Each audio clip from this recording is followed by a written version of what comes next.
In a twist of cosmic irony, a man uses an alien worm to zap his daughter's fever. Talk about out-of-this-world medicine, right? Plot twist. The worm's a nightmarish extraterrestrial critter. Cut to the worm, taking a dive into a puddle of dog pee. Yeah, you heard that right. The dog's all kisses and tail wags, but the worm, not a fan. It makes a beeline for the dog's mouth, because why not? Next up, it's Grandpa's turn. The worm jumps ship right into his mouth mid-breath. Fast forward, and the dog's a popsicle, courtesy of our alien friend. Night falls, and Grandpa's on a worm-controlled hunt for a new victim. He zeroes in on a guy, but a quick-thinking lady knocks him out cold with a stick.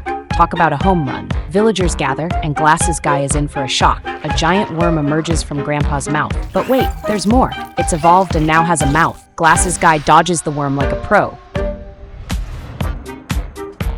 sending it straight into a tree. Score! Alright, here's the deal with this alien worm saga. It's barreling towards a crowd and people are dodging left and right.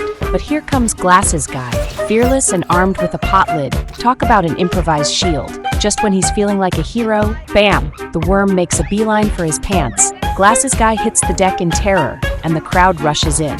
It's a team effort, but they finally give the worm the boot. They all hunker down inside, hearts racing as the door shakes. Plot twist, it's just the kid coming home from school. Kid's got a surprise in his backpack. Another worm, cue the screams and the frantic worm tossing. Now, two worms are on the scene, evolving like they're in a sci-fi flick. Everyone books it upstairs, peeping down to see the worms have gone Godzilla-sized, and they're making more worms. Talk about a nightmare. It's stomp the eggs time to prevent an alien worm invasion. But hold up, here comes the big worm, and they're running like there's no tomorrow. Plot twist, a baby worm decides to take a trip up Tim's backside. Here we go. A freaky worm dives into a guy's mouth. Tim, our hero, grabs an iron rod and sends it flying. Crowd gathers, and what do you know? The worm's a popsicle. Sean steps up, crushes it with a stomp. Who knew worms hated the cold? They're onto something with these eggs, luring the mega worm to the fridge. Clever, right? But just as it's about to go in, it hits the brakes. Plan foiled? Not on Tim's watch. He shoves it in with a plank. They're high-fiving, but hold up.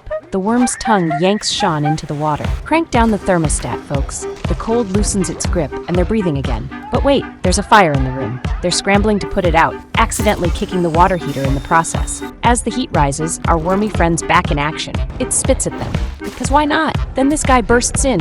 Worms hate buns. Who knew? Tim punts a bun into the worm's mouth. The thing starts morphing, and bam, it's a slime puddle.